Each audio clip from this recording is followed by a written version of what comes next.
सतनाम। ओम श्री सतनाम साखी।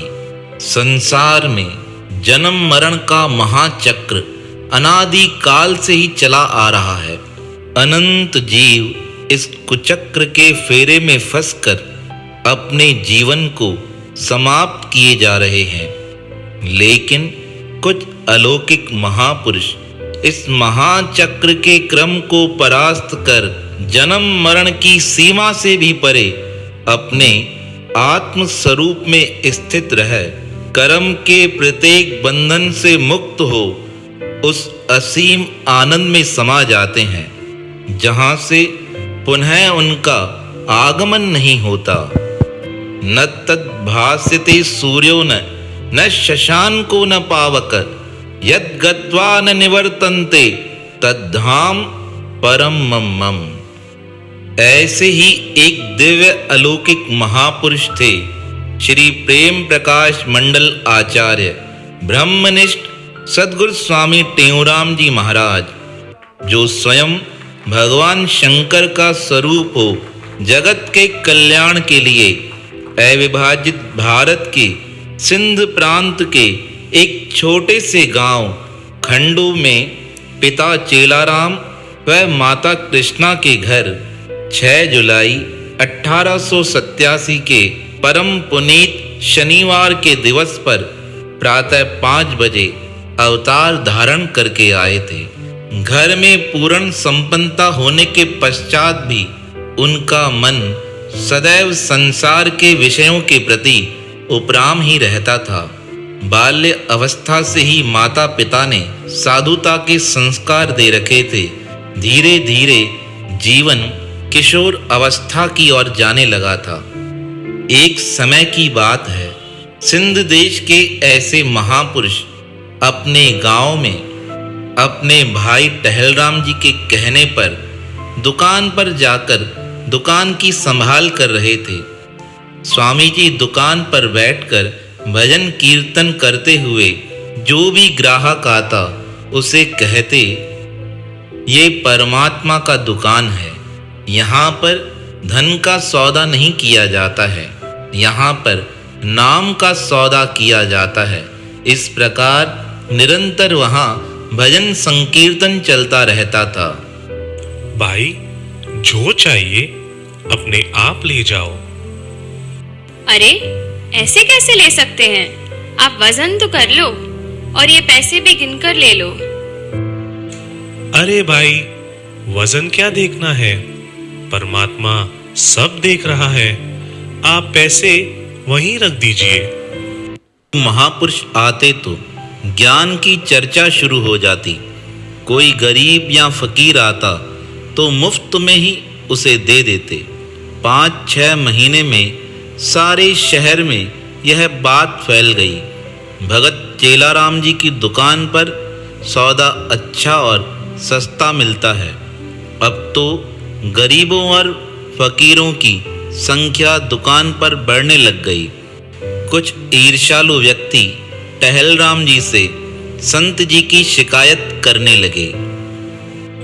जय झूलेलाल। अरे भाई टहलराम, आपके भाई ने तो दुकान ही लुटा दी है। सब सामान सस्ते में बेच रहा है, फकीरों को तो मुफ्त में लुटा रहा है। जल्दी संभाल लो, नहीं तो जय राम जी की धंधा चौपट समझो। जय झूलेलाल। टहलराम जी ने इस विषय की जांच की और सत्य का पता चलते ही बहुत क्रोधित होकर घर आए और माता जी से कहा, माता जी, आपने कब खबर ली है कि संत दुकान का काम कैसे चला रहा है? दुकान पर सदाव्रत खोल रखी है, सारी दुकान लुटाकर नाश कर दिया है। दिन भर फकीरों की टोलियां बिठाकर रखी है। अगर आपको भक्ति ही करनी है तो दोनों माँ बेटे जाकर मंदिर में गोविंद का भजन करो। अरे बेटा, तुम कोई ख्याल मत करो, भगवान सब भली करेंगे। तुम अपने भाई से कुछ मत कहना, मैं स्वयं उसे समझा दूंगी। पर बेटा, क्या तुमने दुकान जाकर माल का हिसाब लगाया है कि लाभ हुई है या हानि? पहले एक बार दुकान देखकर आओ। टहलराम जी दुकान पहुंचे और सारी देखभाल की और मन में विचार करने लगे, एक माल तो पहले से अधिक नजर आ रहा है, कहीं संत ने उधार तो नहीं लिया है। फिर गुरु महाराज से पूछने लगे, अरे संत, ये सामान पैसे देकर खरीद किया है या उधार लेकर आए हो? नहीं नहीं, किसी से भी उधार नहीं लिया है। दुकान का माल बिक्री करके जो पैसे मिले उसी से लाया गया है। टहलराम जी आश्चर्यचकित हो गए और सोचने लगे, एक सदाव्रत चलाते हुए भी कोई नुकसान नहीं। कुछ देर सोचने के बाद कहने लगे, यह तो कमाल हो गया। जैसे तुम्हारी इच्छा हो वैसे करते रहो। हटड़ो कड्यो आहे हक जो, असां हटड़ो कड्यो आहे हक जो, जित सौदो रखियो सी पक जो, जित सौदो रखियो सी पक जो, असां हटड़ो कड्यो आहे हक जो, असां हटड़ो कड्यो आहे हक जो। स्वामी जी कुछ दिनों के लिए संतों के साथ भ्रमण करने के लिए निकले। सभी प्रेमी व्याकुल हो गए और स्वामी जी से प्रार्थना की कि शीघ्र लौट आएं। जब स्वामी जी लौटे तो खंडू के प्रेमी दर्शन कर खूब प्रसन्न हुए और स्वामी जी से प्रार्थना की, आप हमें छोड़ के ना जाया कीजिए। स्वामी जी और सभी मेहमानों ने भोजन पाया और उसके पश्चात भाई टहलराम जी गुरु महाराज जी से कहने लगे, इस वर्ष घाटा पड़ने की संभावना है। बगीचे में फल नहीं लगे हैं और खेतों में अनाज नहीं है। कपास के फूलों में रुई नहीं है और दुकान पर भी इतनी कमाई नहीं है। 2000 रुपए का कर्जा पहले से लिया हुआ है और 1000 अभी उठाया है, वो भी चुकाना है। आप दोनों भ्रमण करते रहते हो और ये सब बोझ मुझ अकेले से उठाया नहीं जाता। अगर आपकी इच्छा हो तो खेती बाड़ी बेच दे, अगर नहीं तो आप कुछ सहायता करें और जब कर्जा उतर जाए तो फिर भविष्य में आपकी जो इच्छा। ये सब सुनकर स्वामी जी विचार करने लगे, सही है, यदि हम सब चले जाएंगे तो लोग कहेंगे कि कर्जा चुका नहीं पाए, इसीलिए चले गए, और भाई टहलराम जी को भी चिंता होगी। सही यही होगा कि सारा कर्जा चुकाकर भाई की चिंता को भी मिटाकर फिर नगर छोड़कर किसी एकांत स्थान पर जाकर वहां डेरा लगाएंगे। आप निश्चिंत रहें, ईश्वर सब अच्छा करेगा। सर्वप्रथम सब कर्जा चुकाकर कहीं जाने का विचार करेंगे। आप इन तीनों को ग्वालालाल, सर्वानंद और गुरमुख को समझाकर खेती बाड़ी की देखभाल के लिए रखो और हम भी समय समय पर संभाल करते रहेंगे। जय झूलेलाल। वाह, ये बाबा लोग काम करके कर्जा उतारेंगे। हम भी देखते हैं ये क्या खेती संभालेंगे। इन्हें कहो डंडे पर घुंघरू लगाकर भजन करें, इसी के लायक है ये। टहलराम जी स्वामी जी की बात सुनकर बहुत प्रसन्न हुए और ग्वाललाल, सर्वानंद और गुरमुख को खेती की ओर भेजकर स्वयं दुकान पर जा बैठे। बेटा, आप सब तो खेती और दुकान पर चले जाओगे, पर यहाँ घर पर तो अनाज का एक दाना भी नहीं है। भोजन की व्यवस्था कैसे होगी? अम्मा, आप निश्चिंत रहें, परमात्मा सब भली करेंगे। उसी समय भाई गोपाल दास जी के बेटे रामचंद्र जी आए और कहने लगे, गुरु महाराज जी, हमारी इच्छा है कि कल सुबह और शाम का भंडारा हमारी तरफ से हो। आप कृपा करके पक्का भंडारा बनवाइए। भोजन सामग्री सुबह भिजवा देंगे। अब्बा, जैसी आपकी इच्छा, परमात्मा बड़े दयालु है। स्वामी जी सुबह स्नान कर पूरी खेती का निरीक्षण करने लगे। खेती तो बहुत बढ़िया है, परंतु अनाज नहीं है। कपास के पौधों में भी रुई नहीं है। जो फूल लगते हैं तो झड़ जाते हैं। ऐसे सोचते हुए मन में भजन भी करते हुए पूरे खेत की परिक्रमा लेकर मचान पर जाकर बैठे और खेती की ओर दृष्टि डालकर मधुर स्वर में गाने लगे। प्रभु पालनहार थी मन प्रभु पालनहार, प्रभु पालनहार थी मन प्रभु पालनहार। रोटी अजी कर रती न चिंता, रोटी अजी कर रती न चिंता, रोटी अजी कर रती न चिंता, रोटी अजी कर रती न चिंता। सुमर सदा करतार मनड़ा प्रभु पालनहार, प्रभु पालनहार थी मन प्रभु पालनहार, प्रभु पालनहार थी मन प्रभु पालनहार। और पास काम करते हुए किसान आए और कहने लगे, अरे फकीर साईं, आज तो आपने बहुत दिनों के बाद दर्शन दिया है। अब कुछ दुआ करो कि खेती अच्छी हो तो हम लोग अपना कर्जा भी उतार सके और घर को भी संभाल सके। जय झूलेलाल, जय झूलेलाल। खेती और आप सबको भजन गाकर और दुआ कर कर संभालेंगे। वाह, काम करो काम, भजन से पेट भरेगा क्या? अब्बा, ईश्वर अपना काम आप ही करेंगे। आप अपनी ओर से खेती की पूरी संभाल करते रहो। आप दोनों यहाँ रहकर खेती की अच्छी तरह से संभाल करो, परंतु मन ईश्वर स्मरण में लगा रहे। कहीं भाग मत जाना, हम भी आते रहेंगे। स्वामी जी, खेती तो बहुत अच्छी है पर अनाज नहीं है। लगान भरने के पैसे जमा नहीं हो पाएंगे। आप देखभाल अच्छी तरह से करते रहना, आगे भगवान सब भली करेंगे। भाई टहलराम जी ने जो कर्जा उठाया है वो उतार कर फिर सब मिलकर भगवान के बगीचे में सैर करेंगे। जय ठाकुर हिन जग खेठायो, जय ठाकुर हिन जग खेठा। पालण जो भी तैंखे सायो, पालण जो भी तैंखे सा। जय ठाकुर हिन जग खेठायो, जय ठाकुर हिन जग खेठा। पालण जो भी तैंखे सायो, पालण जो भी तैंखे सा। तोखे भी तैं भुलाए, तोखे भी तीअं कीन भुला।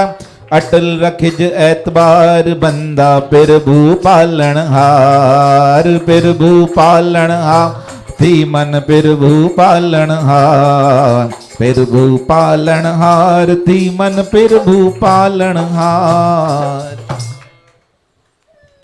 दूसरे दिन माता कृष्णा देवी सतगुरु महाराज जी से कहने लगी, बेटा, भगवान की कृपा से 2 दिन तो अच्छी तरह से बीते, परंतु आज के भोजन की व्यवस्था कैसे की जाए?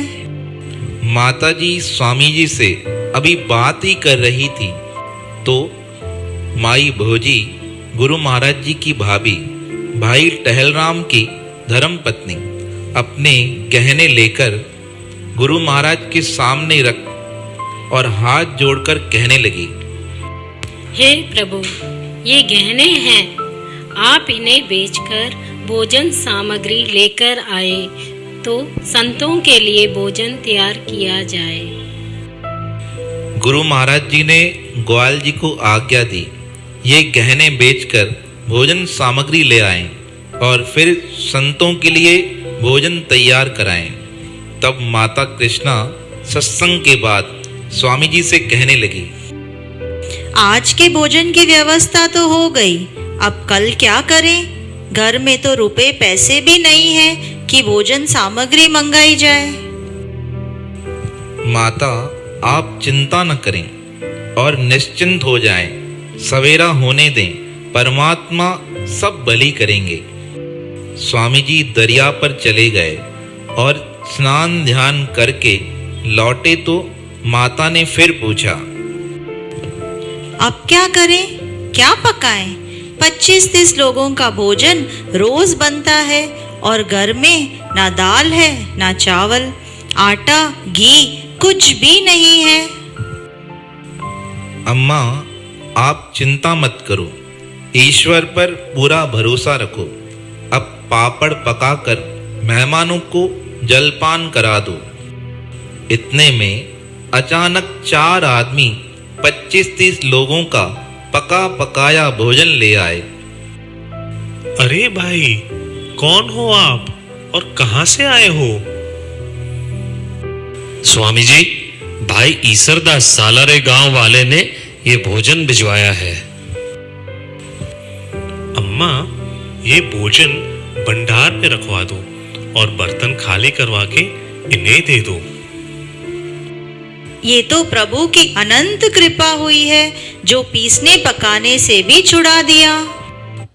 भली भली तो करे सब भली रे, भली भली तो करे सब भली रे। तू दिल घबराए ना, मन के मुंजाए ना, दिल घबराए ना, मन के मुंजाए। भगवान करे तो भली रे, भली भली तो करे सब भली रे, भली भली तो करे सब भली रे। शाम को सालारे गांव से भाई आलूराम सतगुरु महाराज जी से मिलने आए। माता जी ने बातचीत चलाते हुए आलूराम जी से पूछा, आलूराम जी, आज सालारे गांव में भाई ईसरदास जी के घर पर कौन सा उत्सव था? उन्होंने 25-30 लोगों का भोजन भिजवाया था। अरे, ऐसे कैसे हो सकता है? उत्सव की तो बात दूर है। ईसरदास तो 2-4 दिनों से सलारे से बाहर गया हुआ है। फिर ईसरदास ने भोजन भेजा हो, ये तो हो ही नहीं सकता। माता जी ने सारी बात स्वामी जी को बताई। अरे अब्बा, आलूराम कह रहे थे कि ईसरदास तो सालारे में है ही नहीं, फिर किसने भेजा होगा ये भंडारा? स्वामी जी हंसकर बोले, अम्मा, आप ज्यादा सोचा मत करो। अगर ईसरदास ने भोजन नहीं भेजा होगा तो ईश्वर ने भेजा होगा। बोल सतगुरु स्वामी टेऊराम महाराज की जय। स्वामी जी ऐसे ही खेतों का निरीक्षण करते हुए बगीचों की संभाल करते रहते थे। एक दिन भाई टहलराम जी गुरु महाराज जी से कहने लगे, आप आज दुकान पर जाके बैठो तो मैं खेती पर से होकर आता हूँ। जय झूलेलाल। अब मजा आएगा। भाई टहलराम को पता चलेगा कि भजन करने से खेती और दुकान कैसे चलाते हैं। गुरु महाराज जी दुकान पर बैठे और टहलराम जी खेती पर पहुंचे। वहां का दृश्य देखकर अचरज में आ गए। अरे, ये क्या? यहाँ तो कपास के पेड़ में फूल लगे हैं, जिससे पौधे बोझ ना सहन कर सकने के कारण झुक गए हैं। बाजरे के पहले वाले बालों में तो अनाज नहीं है, परंतु नए बाल लगे हैं जो अनाज से भरे पड़े हैं। अरे भाई टहलराम जी, ये तो चमत्कार हो गया। कहाँ खेत सूखे हुए थे और स्वामी जी के आने से हरियाली छा गई। पेड़ों पर भी मीठे फल लग गए हैं। ऐसा तो न कभी देखा है ना सुना है। बोल सतगुरु स्वामी टेऊराम महाराज की जय। सच में ये तो चमत्कार ही हुआ है।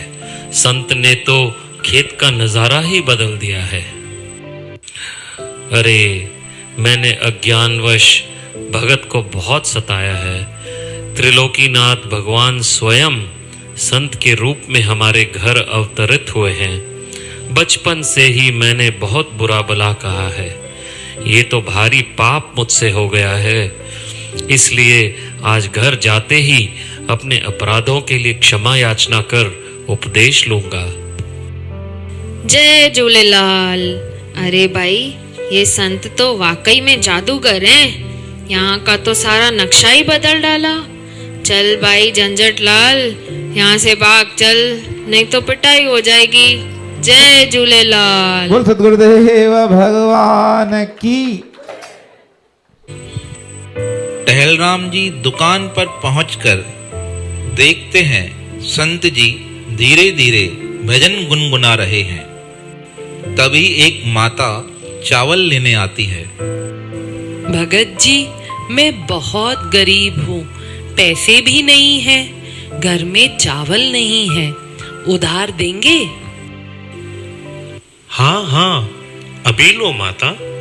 और भी कुछ चाहिए तो साथ ले जाओ, पैसे की चिंता मत करो। अरे ये क्या, दुकान तो पूरी खाली थी, संत कहां से चावल निकाल के दे रहा है? और दाल भी, दालों के डब्बे तो खाली थे। अरे ये सब कैसे हो गया? ऐसे कैसे हो सकता है? सारे डब्बे खाली थे और अब सारे लबालब भरे हुए हैं। भाई टहलराम जी भाव विभोर हो गए और संत जी के चरणों में गिर पड़े। अरे अरे, आप ये क्या कर रहे हैं? आप तो बड़े भाई हैं और मेरे पिता समान हैं। प्रभु, आपकी माया बड़ी प्रबल है। इतने दिनों से आपको न पहचान कर बहुत अनुचित किया है। आप दया कीजिए और क्षमा कर मुझे उपदेश देकर मेरा उद्धार कीजिए। आप ज्यादा विचार ना करें। आपने जो कुछ किया है उसमें हमारा भला ही हुआ है। आप चिंता ना करें और भगवान की भक्ति करें।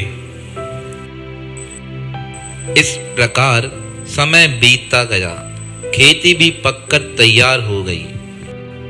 भगवान, ये तो कमाल हो गया। कपास का भाव जो 5 रुपए मन था, इस साल बढ़कर 25 रुपए मन हो गया है। रुई और अनाज बेचकर 10,000 रुपए मिले हैं। खर्चा और कर्ज चुकाकर बाकी 4,000 रुपए बचाकर घर लाए हैं। ये तो कमाल हो गया, ये तो चमत्कार हो गया भगवान। बोल सतगुरु स्वामी टेऊराम महाराज की। तांडसिया है कि सुंदर बढ़िया सतगुरु महाराज जी प्रस्तुति ऐचो सब जन्म मलायो मिली मौज मनायो मिंजो सतगुरु आयो। जन्म मना मिली मौज मचायो मिंजो सतगुरु आयो। सतगुरु आयो स्वामी टेऊराम आयो। सतगुरु आयो स्वामी टेऊराम आयो। आयो जन्म मनायो मिली मौज मचायो मुंजो सतगुरु आयो। जन्म तो मिली मौज मचायो मुंजो सतगुरु आयो। सतगुरु आयो स्वामी टेऊराम आयो। सतगुरु आयो स्वामी टेऊराम आयो। सतगुरु आयो स्वामी टेऊराम आयो। मनायो जन्म मनायो मिली मौज मचायो मुंजो सतगुरु आयो। जन्म मनायो मिली मौज मचायो मुंजो सतगुरु आयो। वाह वाह वाह वाह वाह वाह वाह वाह ओ वाह वाह ओ वाह वाह वाह वाह वाह वाह। ओ सबनी के लख लख वादायूं। सबनी के लख लख वादायूं। वादायूं वादायूं वादायूं वादायूं वादायूं वादायूं वादायूं वादायूं। सबनी के लख लख वादायूं। सबनी के लख लख वादा। ओ जन्म गुरु अजो गॾ जी मनायूं। जन्म गुरु अजो गॾ जी मनाऊं। चेन्नई शहर में खुशियों मनायूं। चेन्नई शहर में खुशियों मनायूं। चरणन में अज शीश निवायूं। चरणन में अज शीश निवायूं। आयो जन्म मनायो मिली मौज मचायो मुंहिंजो सतगुरु आयो जन्म मनायो मिली मौज मचायो मुंहिंजो सतगुरु आयो सतगुरु आयो स्वामी टेऊंराम आयो सतगुरु आयो स्वामी टेऊंराम आयो सतगुरु आयो स्वामी टेऊंराम आयो सतगुरु आयो स्वामी टेऊंराम आयो जन्म मनायो मिली मौज मचायो मुंहिंजो सतगुरु आयो जन्म मन सभई प्रेम सां सब हथ खणी करे ओ जन्म मनायो मिली मौज मचायो मुंहिंजो सतगुरु आयो जन्म मनायो मिली मौज मचा मुंहिंजो सतगुरु आ देह दरे दरवेशन वारी देह दरे दरवेशन वार आयो सतगुर पर उपकारी आयो सतगुर पर उपकार ओ महिमा जैन जी सचमुच न्यारी महिमा जैन जी सचमुच न्यारी ब्रह्मानंद मां वञा बलहारी ब्रह्मानंद मां वञा बलहारी आयो जन्म मनायो मिली मौज मचायो मुंहिंजो सतगुरु आयो जन्म मनायो मिली मौज मचायो मुंहिंजो सतगुरु आयो सतगुरु आयो मुंहिंजो टेऊंराम आयो सतगुरु आयो स्वामी टेऊंराम आयो जन्म मनायो मिली मौज मचायो मुंहिंजो सतगुरु आयो जन्म मनायो मिली मौज मचायो मुंहिंजो सतगुरु आयो सतगुरु आयो स्वामी टेऊंराम आयो सतगुरु आयो स्वामी टेऊंराम आयो सतगुरु आयो स्वामी टेऊंराम आयो सतगुरु आयो स्वामी टेऊंराम आयो सतगुरु आयो स्वामी टेऊंराम आयो सतगुरु आयो स्वामी टेऊंराम आयो जन्म मनायो